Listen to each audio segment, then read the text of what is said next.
This is BBC Two. Now the computer programme, which takes a look at how computers store information. Cell, C, sex, male.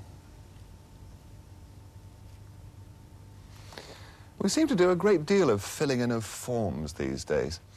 Whenever you apply for anything, particularly anything official, from a rate rebate to a car licence, there always seems to be a form for it. And you can see from the way many of them are laid out that they're not really meant for people at all. They're meant for computers. And it seems that every day we need to store more and more information about more and more things. And it's not stored on paper anymore. It's on the computer.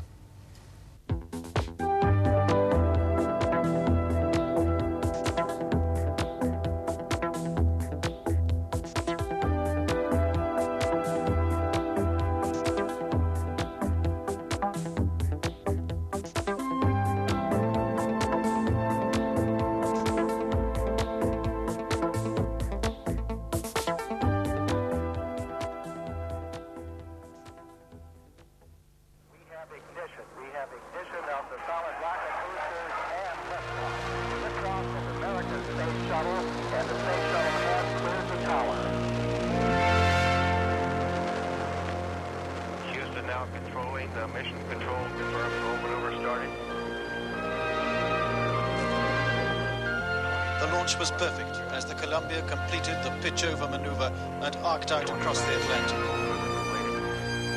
The next move, 2 minutes 7 seconds in and 27 miles up, was the separation of the solid rocket boosters.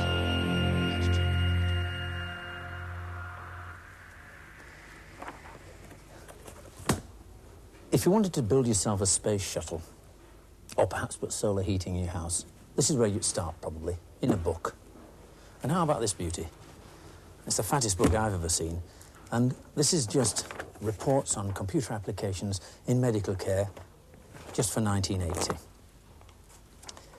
Well, we're all familiar with this way of storing information, or as it's known in computer jargon, data. It's been around for thousands of years. But now, it's running into trouble. These books are not the sort of light reading you'd want to take away with you on holiday. For example, we've got here the Soviet Technical Physics Letter. And you can see, imagine, Dear Ivan, I want to talk to you about the effect of an external electric field on the velocity of a surface acoustic wave in a lithium niobate single crystal. Or even more exciting, and not many people really believe this, Goodbye to the Flush Toilet. This is a comparative intellectual treatise on the flush privy versus the composting toilet. Perhaps it would be useful in the Himalayas.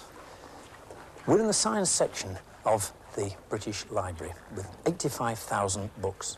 But this is only part of it. This is one of 7 such buildings around London. This library alone subscribes to 25,000 different journals and periodicals, weekly, quarterly, monthly. So that this information is growing at an incredible rate. That leaves us with 2 problems. First of all, what are we going to do with all this paper? And secondly, how to find that idea buried in all this paper that will make me into a millionaire? Well, let's go back a little bit. What is writing all about? Well, it's putting ideas or words into symbols. Now, it just so happens that I have here with me a page from the Egyptian Book of the Dead. And these are patterns representing ideas or words. For example, very simply, the wriggly lines are representing water. This represents purity, a newly hatched chick. So what can we do to reduce the size of all this data? Well, one way is to put it onto a computer. And to do that, we have to convert the words, the characters, and the numbers into patterns that the computer itself can handle.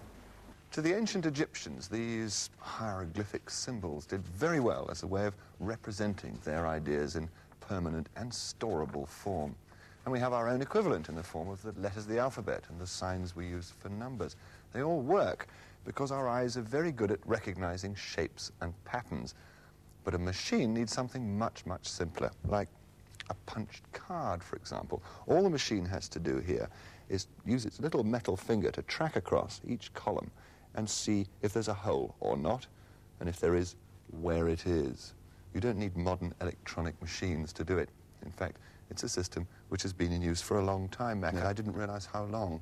We don't see a lot of these around. It's an old 40-column card reader, a card sorter. It's a nice piece of antique. But the principle's the same as was used in the old census done in 1890 by the Americans. And each of these columns, in fact, stores one character, either an alphabetic character, A, B, C, or a number. And you can set up on this one column at a time to sort them out into order. What sort of job could it do? Well, for example, if this was a census card and column 15, the age of the child was punched in between 0 and 9. I don't suppose they put many in 0. We set this up to the appropriate column. We put the cards in, we press the button.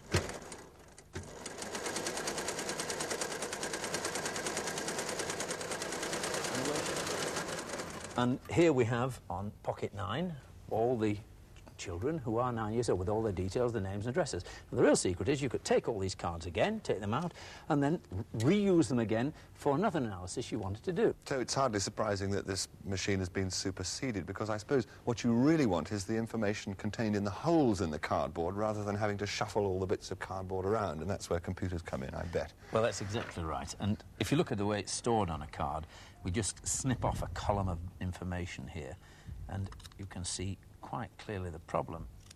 There is one character. And that's the equivalent. And in fact, the computer doesn't just see if one space has got a hole or no hole in it. It's checking for all of them, and there are many permutations, aren't there? Well, all possible combinations. In 8 bits, it's called a byte, by 8, a byte, and in those 8 there are 256 possible combinations, and they would be used to represent, for example, all the alphabetics, upper and lower case, numbers 0 to 9, all the special symbols, plus, minus, left bracket, and so on and so forth. And that's all stored in the famous revolution, the microchip, isn't it? And it's all done in a very, very small space. What is that? What's the process inside there? Well, I like to think of it as a sort of series of pots. And some are full of electricity, and if you like, they're in 8, and some are full of electricity, some are empty. And you can read out and detect out of those 8 which is full and which are empty. And from that you know what the combination is and what character it represents to the computer.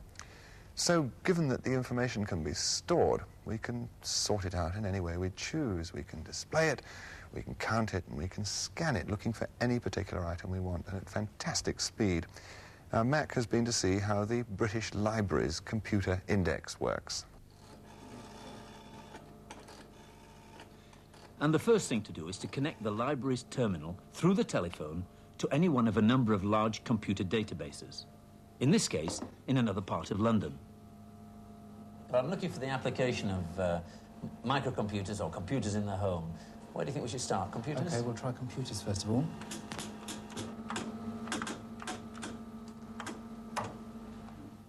It takes no time at all for the computer to search through its entire database. But if you're not careful, you can easily end up with a lot more than you bargained for. Oh, that's a problem. 48,818 references on computers. Well, that's far too many for me to read. Let's cut that down. I'm really interested in microcomputers rather than general computers. Let's see if that cuts it down at all. Let's try the word microcomputer then. So to cut down the numbers, you can ask it to search again and again, matching on different words. 7,559. We've got to thin that down. I'm not going to read 7,559 references. What about home? Let's try home. Yes, we'll try... What we can do is try to select those with home where it occurs in the title. And that's how we do that. Well, that's more likely to give us a manageable number. I've got it. A smaller set now, 46. We're down to 46. That looks more reasonable. Can we look at what they're about? Get yes. Some titles out anyway and see what we've got. I'm asking the computer to type out the first 5, just as a sample. Now we've matched on personal computers with the word home in the title. Electronics in the home, that looks good. And here are several references. Home computers, that's OK. No pet peeves, whatever that is. And the professor rests at home. Adapting a home computer for data acquisition. Well, can we have a look at a bit more detail of the of electronics in the home? Yes, we can print out the first one with a bit more detail. When you've finally narrowed it down, it doesn't just give you the number of books, but an abstract of the content of the book itself. The orbit shows how the expanding thrust of electronics is likely to penetrate and influence our home environment of the 1980s. The home of the future is likely to become a centre for incoming and outgoing electronic signals, which will be used by members of the family to meet their particular needs. Well, out of all those thousands of books, we managed to find the journal that was in. And you got it very quickly, too. But why, for a job like that, do you have to use your computer to talk to another computer? Why not have all the information in a box like that? If you take a book like this has approximately 400 words on a page. Right. And so if you look at the screen of this television, on you'd need 3 screens like this to be the same as one page. So that's quite small. The 32,000 characters in here is about 12 pages in this book. So when you start talking about books, that 32,000 seems relatively small. And that's obviously why you have to extend your storage capacity by using tapes or floppy disks, that kind of system. Yes, the tape or this small floppy, that would handle about, at its maximum packing, its maximum amount it could store, would handle about a whole volume, the characters in a whole volume. And this is about twice the diameter? Yes, it's about double the amount of characters. That would hold about 1.2 million characters as a maximum. Right. And for really big storage jobs, I suppose you need those really big hard disk memory banks, is that right? Well, this one isn't one of the biggest. It's a sort of medium-sized machine, and this disc will hold about 80 of those novels, or the characters out of 80. That's not just one novels. disc, is it? There are several. No, there are 5 discs here, and the heads go in between to read the data, which is stored magnetically on those discs. And we can load it on the machine quite simply like this, bang, bang. Oh, and there's the magnetic surface. In fact, it looks like magnetic tape, sort of laid out in the form of a flat gramophone record, almost. Well, it's exactly the same principle, of course, but it's obviously much faster to access it, just like a gramophone record. You can pick an individual item of data out on it. Right. Mind your thumb.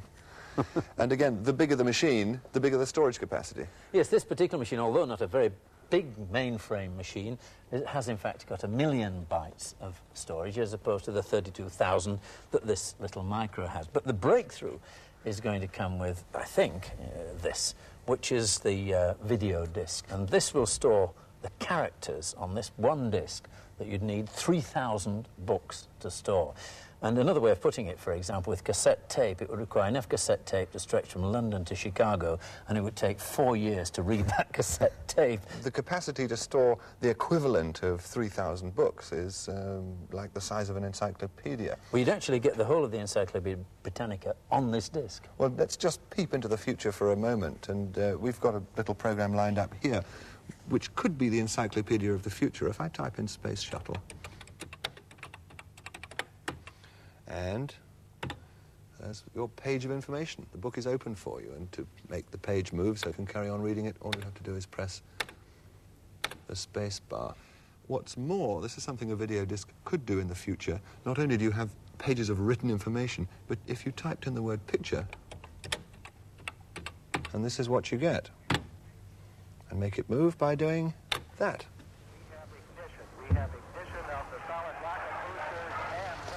But uses like that for the video disc are still a long way in the future. Because the computer can store and manipulate such vast amounts of information, we're only now beginning to discover ways to use it. Jill Neville reports.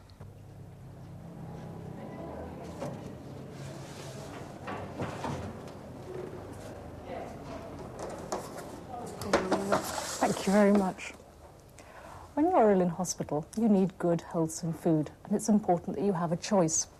A system of menu cards has helped in many hospitals, where you mark the card with the food you want.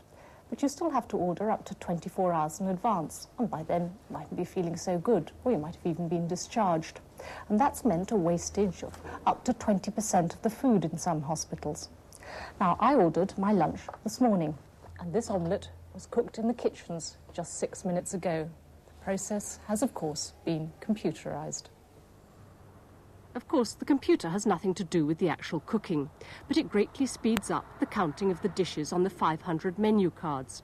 The patients benefit, and so do the chefs, who now know the precise quantities to be cooked. The computer the catering team chose can be bought in any high street computer shop, and it's small enough to fit on an office desk. For the operator, the system couldn't be easier to use. Getting the information into the computer is also easy. An optical card reader scans each card and detects the mark that the patient has made opposite his choice.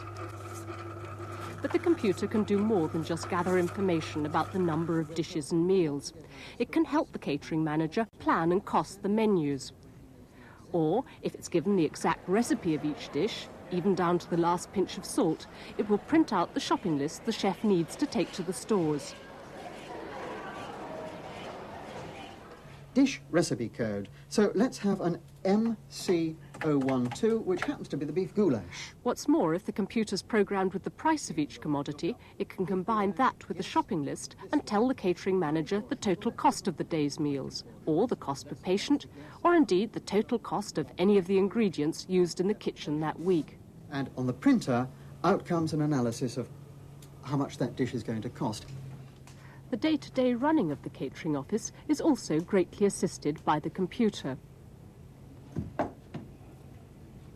It's available to any of the staff who need it, and the information it can give them is only limited by the ingenuity of the programs they feed it. What started as a simple aid to reading menu cards has proved to be far more valuable because of its ability to process and retrieve information.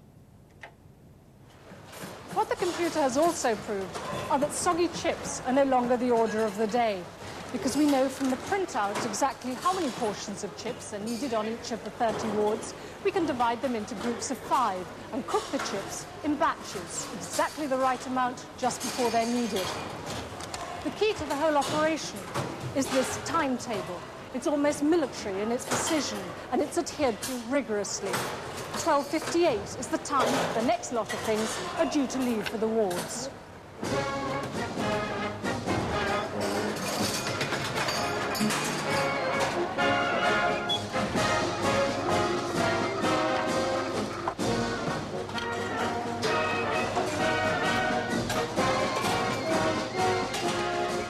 At this hospital, they've had the computer system running for just 2 years, and it's paid for itself over and over again.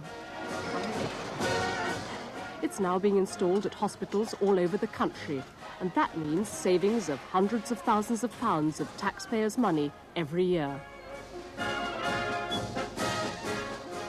Obviously a tremendously valuable thing for any hospital to have. But one thing I want to know about computer memory, it's you put stuff into storage and then you get stuff out. How does that really work, that business? Well, in BASIC you have things called variables, and all that a variable really is the location in memory where your data is being stored. You don't have to know exactly whereabouts in memory it is located. The computer looks after that for you. All you have to remember is the variable that you've called it.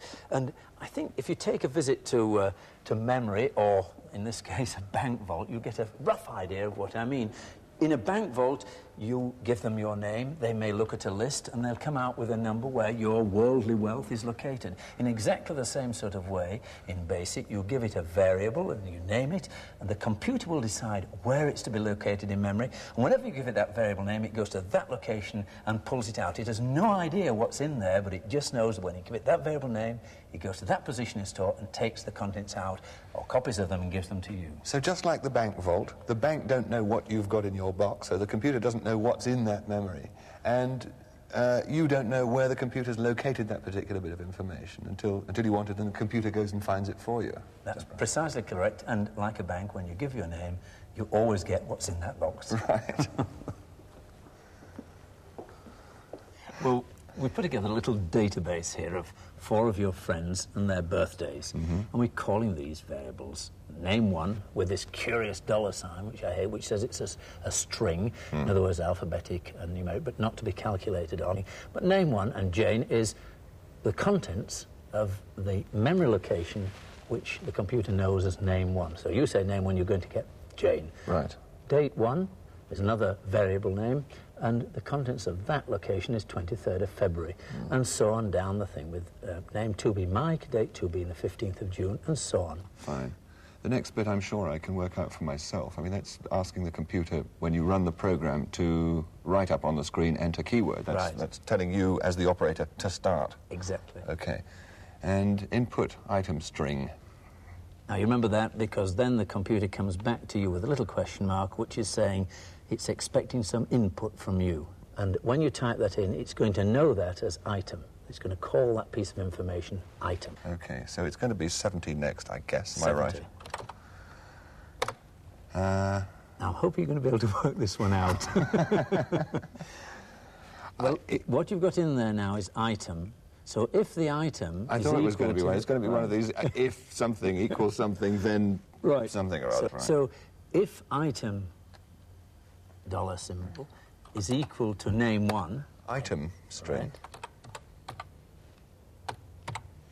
Equals, I bet. Equals name 1. Right.